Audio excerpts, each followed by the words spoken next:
अस्सलाम वालेकुम। चीज़ें विद टाइम बड़ी इंटरेस्टिंग होती जा रही हैं और ख़ास तौर पे अभी 190 मिलियन पाउंड केस का फैसला जो है वो महफूज हो गया है। तो यहाँ से ऑनवर्ड क्या है, यहाँ से आगे का रास्ता क्या बनता है, क्या मुमकिनात हैं, उसको ज़रा डिस्कस कर लेते हैं। तो बुनियादी तौर पे इम्कान है कि ये पीर के रोज़ सुना दिया जाएगा और इसमें ये गुज़श्ता साल फरवरी से तकरीबन मामला चल रहा था फर्द जुर्म के बाद, लेकिन इसमें एक अजीब तातुल था, एक ताख़ीर थी। केस है, एक इल्ज़ाम है, उसको या तो साबित होना है या फिर मुल्ज़मान ने यानी बानी पीटीआई ने, इमरान खान ने और उनकी अहलिया ने, बुशरा बीबी ने बरी हो जाना है, या फिर अगर वो कसूरवार हैं तो सज़ा हो जाएगी।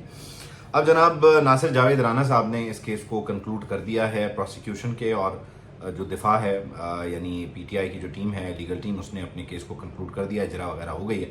35 गवाह थे इसमें और सबसे अहम गवाहान जो हैं वो माने रखते हैं, बड़े इंपॉर्टेंट हैं, वो इस पूरे केस को डिफाइन करते हैं और आपको पता चल जाता है कि ये केस जाएगा कहाँ। गो के अलीमा खान भी ये खदशा जाहिर कर रही हैं कि जज जो हैं वो फैसला क्या देंगे, हमें अंदाज़ा है उनके रवैये से लग रहा है कि वो खिलाफ फैसला देंगे।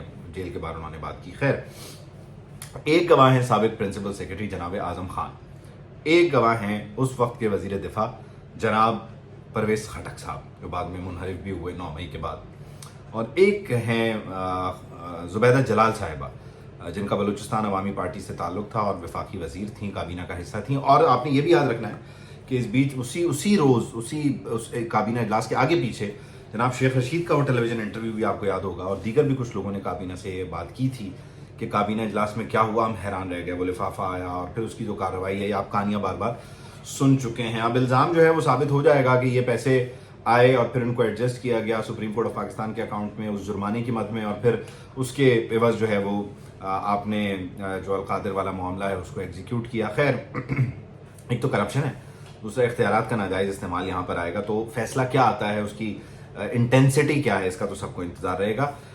अब यहाँ से आगे मुश्किलात बढ़ती हैं, मज़ीद बढ़ती हैं, क्योंकि अगर अलीमा खान कह रही हैं कि बुनियादी तौर पर फैसला खिलाफ आ रहा है तो एक सज़ा है और बाकायदा सज़ा का आगाज़ हो जाएगा। गो के अपीलेट फोरम्स मौजूद रहेंगे, लेकिन बुनियादी तौर पर बाकायदा तौर पर कन्विक्टेड हो जाएंगे पहले केस में जनाब इमरान खान। दूसरी तरफ मामलात ये हैं कि पीटीआई मुज़ाकरात को लेकर जो कन्फ्यूजन पैदा कर रही है, यानी इतवार से सिविल नाफरमानी की तहरीक शुरू होने जा रही है। अभी मैं शेख वक़ास अकरम साहब को भी सुन रहा था, वक़ास अकरम साहब ने बड़ी खूबसूरती से इस सिविल नाफरमानी की तहरीक को, इसकी जो डेफिनेशन है वो बयान फरमाई और कहा कि अगर बाहर से कोई शख्स 100 रुपये भेजता था या $100 भेजता था तो उसे चाहिए कि अब वो 80 भेजे या 70 भेजे, और इस तरह से मामला जो हैं वो ये सिविल नाफरमानी है उनकी तरफ से, कि इस तरह से ये सिविल नाफरमानी की तहरीक आगे बढ़ेगी। अब इस तरह ये सिविल नाफरमानी है या ये सॉफ्ट सिविल नाफरमानी है, क्या हासिल करना चाह रहे हैं। दूसरी तरफ मुज़ाकरात के लिए मुसलसल इंगेजमेंट चल रही है। आज तो स्पीकर साहब ने भी खैर अपना ऑफिस और घर लाइन हाजिर कर दिया और कहा कि आप आ जाएं, लेकिन इरफान सिद्दीकी और दीगर लोग जिस तरफ इशारा कर रहे हैं, ख्वाजा आसिफ हों या दीगर लोग हों काबीना से या मुस्लिम लीग नून के किचन कैबिनेट से, वो ये बताते हैं कि मुज़ाकरात पर जितनी कन्फ्यूजन पीटीआई क्रिएट कर रही है, उसी कन्फ्यूजन को मजीद आगे हुकूमत भी उसी कन्फ्यूजन के साथ उससे डील करी। यानी वो कह रहे हैं पहले आप लोग आपस में बैठ जाओ, तय कर लो आपने बात क्या करनी है, या फिर आप गारंटी लेकर आ जाओ बानी पीटीआई की कि वो भी मानेंगे जो आप तय करोगे, पेशगी शराइत नहीं हो। तो हर तरफ से मुख्तलिफ नॉकिंग है, हर तरफ से मुख्तलिफ बात है। अलबत्ता हतमी बातचीत का आगाज़ हुआ भी नहीं है। हतमी बातचीत का आगाज़ से मुतालिक आपको बताया भी था कि वो उसके लिए कहा गया है कि जी मिलिट्री कोर्ट्स का फैसला और 9 मई के केसेस से मुतालिक तो बातचीत होगी भी नहीं। और ये वो फरीक तकरीबन कह रहा है कि जिसका ये कहना है कि ये किया ही बानी पीटीआई ने और वो साबित करेंगे, और पीटीआई कहती है कि उनके बगैर, उनको इंगेज किए बगैर, उनके साथ बैठे बगैर बातचीत होगी नहीं। यानी जो रेलेवेंट क्वार्टर्स हैं वो जब तक बैठेंगे नहीं, बातचीत में शामिल नहीं होंगे, तब तक बातचीत होगी नहीं। एक और चीज़ ये है, इसमें एक आप कह लीजिए एक अंदाज़ा लगाया जा सकता है कि पाकिस्तान तहरीक इंसाफ को जो इस वक्त होम ग्राउंड पर सिचुएशन का सामना है, जिसमें शदीद मुश्किलात हैं, केसेस हैं, गिरफ्तारियां हैं, डी चौक तक आते भी हैं तो इतने कॉम्प्रोमाइज़ तरीके से आते हैं कि माशाल्लाह आपके सामने है।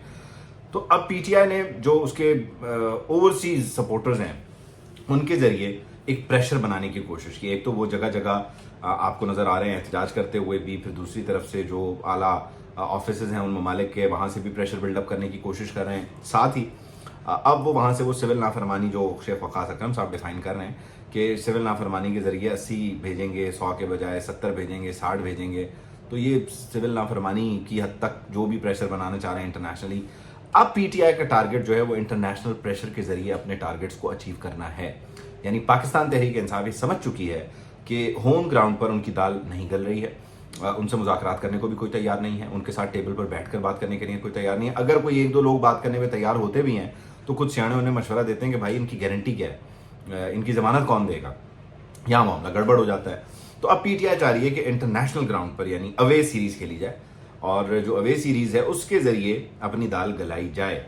लेकिन इस दाल के गलने में भी अभी बहुत टाइम है और बुनियादी तौर पर ये दाल गलेगी नहीं, शायद सड़ जाए, जल जाए। लेकिन इस इंटरनेशनल प्रेशर की वजह से जो उनके कारकुनान इंटरनेशनली बिल्डअप कर रहे हैं उससे कोई खातिर ख्वाह नताइज बज़ाहिर निकलते नज़र नहीं आ रहे हैं। लेकिन जनवरी के बाद कुछ भी हो सकता है, लेकिन वो कुछ भी किस हद तक होगा, कोई क्यों किसी के लिए इस इंतहा तक जाएगा जो पीटीआई वाले एक्सपेक्ट कर रहे हैं, ये भी देखना होगा। लेकिन अभी तो बज़ाहिर सिर्फ मुश्किलें हैं और मुश्किलें हैं और मुश्किलें हैं। अब देखना यह है कि ये मुश्किलें इतनी पड़ती हैं कि आसान हो जाती हैं, या ये मुश्किलें इतनी पड़ती हैं कि जो शख्स 500 दिन से जेल में बैठा हुआ है, डटा हुआ है, खड़ा हुआ है, लेटा नहीं है, वो लेटने पर भी मजबूर हो जाएगा। और क्या फिर अपने कैंप से, अपने घर से कोई धोखा तो नहीं होगा, कोई माइनस प्लस, कोई इसको छोड़ो उसको छोड़ो मुझसे बात करो